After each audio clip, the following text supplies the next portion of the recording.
Привет и от мен.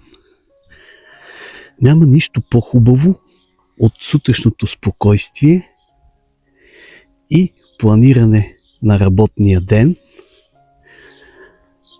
И преди това да си изпиеме сутрешното двойно кафе, приятели, искам да ви покажа в малката градина как дюлата цъфти, която съм я присадил на круша. А тук малкото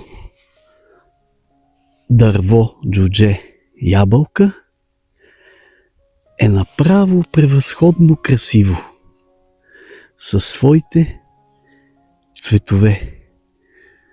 7 сорта ябълки и тази година би трябвало да берем поне 4 от тях, които съм присадил.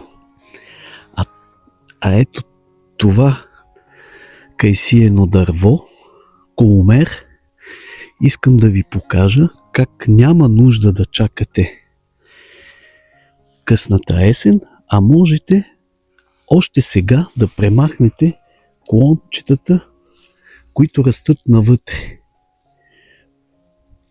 Ето така с ръка. Къде да ви покажа още? Ето. Просто ги прекъсвате. Поздрави от мен и ако видеото ви е харесало, харесайте го и вие и се абонирайте за моя канал. Благодаря ви!